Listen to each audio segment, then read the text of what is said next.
शुरू करता हूँ अल्लाह के पाक नाम से, जो नहायत मेहरबान रहम करने वाला, जो इज़्ज़त देने वाला, जो रिज़्क़ का रज़ाक, जिसने पैदा किया और जिसके कब्ज़े में मेरी रूह है। आज जो हमारे पास टॉपिक है वो है ऑटोइम्यून लंग्स डिजीज़।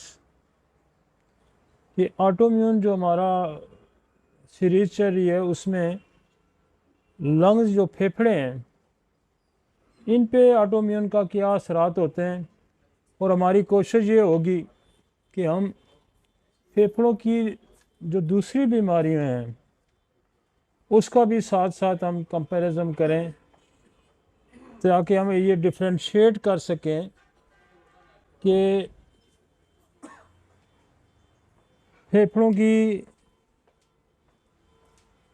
जो अपनी है या फेफड़ों किसी और वजह से फेफड़े बीमार होते हैं, किसी और आर्गन के बीमार होने से फेफड़े बीमार होते हैं, तो उसका सद्देबाब क्या है, वो क्या कॉजेटिव फैक्टर। हम कोशिश ये करेंगे कि वो तमाम पॉजिटिव फैक्टर जिससे फेफड़े मुतासर होते हैं आज हम डिस्कस करें।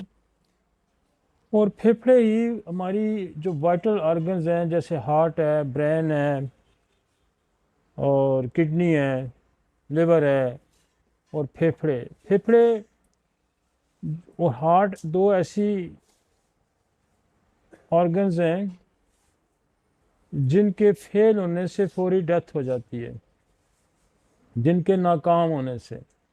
बाकी जो हमारे ऑर्गन्स हैं वो ग्रेजुअली टाइम लगता है, लेकिन अगर बॉडी के अंदर ऑक्सीजन नहीं सप्लाई बंद हो जाएगी, जिसका ज़िम्मा फेफड़ों के ज़िम्मे है, तो फिर वो डेथ हो जाती है, जिसको हम कहते हैं रेस्पिरेटरी फेलियर हो जाता है या हार्ट फेलियर हो जाता है। रीनल फेलियर जब होगा तो वो बड़ा टाइम लगाएगा। इसी तरह जो आपका लिवर फेलियर होता है वो भी बड़ा टाइम लगाता है, लेकिन रेस्पिरेटरी फेलियर फ़ौरन ज़िंदगी ख़त्म कर देता है, और इसी तरह हार्ट फेलियर भी ज़िंदगी को ख़त्म करता है। ये बड़ा आम हिस्सा है, और दुनिया फेफड़ों की बीमारियों से बड़ी परेशान भी है। और आज का जो सीज़न चल रहा है इसमें बेशुमार वायरसेस आए हुए हैं, और बेशुमार लोग, कोई ऑक्सीजन पे है, कोई वेंट पे है, कोई दूसरा। तो ये बड़ा ज़रूरी था कि इसको हम डिस्कस करें। तो क्योंकि सीरीज़ भी हमारी ये चल रही थी ऑटोइम्यून डिजीज़, तो मेरी कोशिश थी कि मौसम की मुनासबत और इस सारे के हिसाब से मैंने इसको रखा। आगे हम ऑटोइम्यून डिजीज़ के काफ़ी सारी चीज़ें रहती हैं, अभी स्किन का चैप्टर रहता है तो उसको भी हम करेंगे, लेकिन आज हम करेंगे कि लंग्स की ऑटोइम्यून डिजीज़ क्या है और लंग्स की बाकी डिजीज़ क्या है। ठीक है जी। टॉपिक पे जाने से पहले मैं आज का जो मेरे पास अफ्रोज़म है, ये कंटिन्यूटी है लोकल डिजीज़ की, जो हम पीछे 8-10 अफ्रोज़म पढ़ चुके हैं, उसी पे अभी तक हनीमन जो है, इसकी अहमियत से आपको अंदाज़ा हो जाएगा कि लोकल डिजीज़ जो है उसको कितनी उसने अहमियत दी है। कि लोकल डिजीज़ जो है अपीयरेंस से कुछ भी नज़र आता है तो आप इसको लोकल डिजीज़ ना समझें, बल्कि इसको इंटरनल डिजीज़ समझें। तो उसी पे बहस अभी तक चल रही है। तो आज का अफ्रोज़म जो है 199 है हमारे पास। अगर मर्ज़ की ख़ास होम्योपैथिक दवा अभी तक दरियाफ़्त नहीं हो सकी, वो कहता है कि अगर किसी मर्ज़ की, जो लोकल मर्ज़ की बात कर रहे हैं, अभी तक होम्योपैथिक दवा दरियाफ़्त नहीं हो सकी। ये देखें जो उस ज़माने की बात कर रहा है, आज से 200-250 साल पहले की। अब तो होम्योपैथिक बहुत दवाई प्रूव्ड हो चुकी है। तो जो जो वक्त गुजर रहा है दवाइयों की तादाद में इजाफा है। उस वक्त तो 100-125 दवाई थी सारी, तो उसके अंदर इसलिए उसने फ्रोज़न उसको लिखना पड़ गया कि अगर आज तक अभी तक दरियाफ्त नहीं हो सकी, मुकामी मर्ज़ की अलामात गलाने वाली या खुश करने वाली बैरूनी अद्वियात या जराई के ज़रिए तबाह कर दी गई हों, तो बाकी मानदा अलामात जो कि मौजूद तरीन दवा के इंतखाब में आम हिस्सा रखती हों, नहायत मुहब्बम और गैर मुस्तकिल हो जाती हैं, जिसकी वजह से केस ज़्यादा मुश्किल हो जाता है। वो ये कहते हैं कि जब हम इसको किसी जराई के ज़रिए या किसी गलाने या सड़ जलाने वाली चीज़ से, जैसे मस्से जला दिए जाते हैं, जैसे कॉर्न है तो उसको काट दिया जाता है, जहाँ कोई फोड़ा है तो उसको हटा दिया जाता है, तो वो कहता है केस बड़ा ख़राब हो जाएगा, केस जो है ख़राब हो जाएगा और फिर उसको मुहबम हो जाएगा, मतलब फहम नहीं रहेगा उसके अंदर कि हम इसका क्या करें। कि वो आपका ये जो कोई उबार था या कोई चीज़ थी जो डिसअपीयर हो गई है काटने से, जलाने से या किसी उससे, तो अब मेरी शिनाख्त बड़ी मुश्किल हो। जैसे आप देखें ना, कॉर्न की शक्ल होती है तो हम कॉर्न पे दवाई दे देते हैं, वॉर्स की शक्ल और होती है, लाइपोमे हैं, मीजल्स हैं, बेशुमार चीज़ें हैं। तो इसलिए वो बड़ी एक और अंदाज में आपको समझाने, क्योंकि जब अगर हम लोकल डिजीज़ का नुकसानात आप वो बता रहे हैं कि लोकल डिजीज़ को जब हम लोकल ट्रीटमेंट करके हटा देंगे तो फिर हमारे लिए केस बड़ा ख़राब मुश्किल हो जाएगा कि हम उसको कैसे ठीक करें। और इस दवा को अंदरूनी तौर दे दिया जाता, हत्ता के वो कहता है फिर असल में तो दवा को अंदरूनी तौर पे दिया जाता,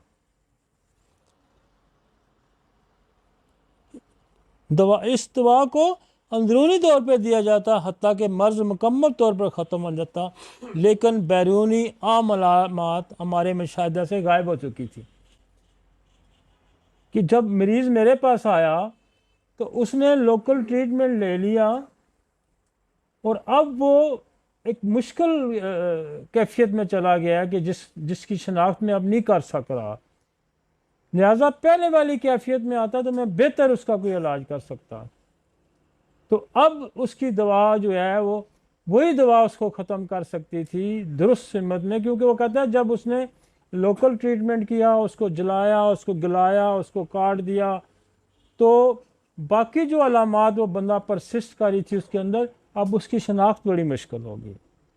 जैसे वार्स होगा तो हम कोई और दवाई देंगे, कॉर्न होगा तो कोई और दवाई देंगे, लाइपोमा होगा तो कोई और दवाई देंगे, लेकोडर्मा होगा तो कोई और दवाई देंगे, सोराइसिस होगा तो कोई और दवाई देंगे। तो अब मेरे लिए तो मुश्किल हो गया है। ठीक हो गया जी, अब सब इसलिए वो कह रहा है कि इसको अवॉइड करें, इसको जलाना, गलाना, काट करना, इससे अवॉइड करें। ठीक है जी, टॉपिक पे आए जी।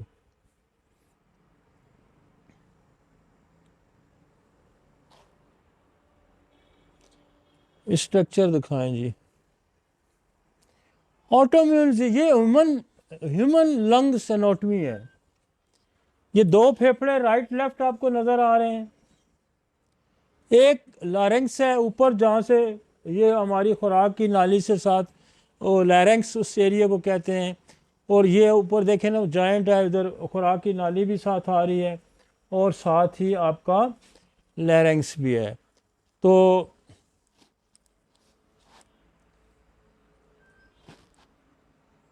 ये जगह देखें, यहाँ से लैरेंक्स है, ये इस एरिया जो दो ऊपर से हमारा ये ओसोफेगस ऊपर से जब स्टार्ट होता है उससे ये अलग होना होता है। इसको आगे जहाँ से ये शुरू हो रहा है, ये इसको कहते हैं ट्रैकिया। जो सांस की नाली है, मेन बड़ी नाली जो है, उसको क्या कहते हैं? ट्रैकिया। अब ट्रैकिया से आके एक लोब लेफ्ट आ गया और एक हो गया राइट आ गया। तो यहाँ से एक हिस्सा इधर चला गया इस ट्रैकिया का और एक इस लंग्स के अंदर चला गया।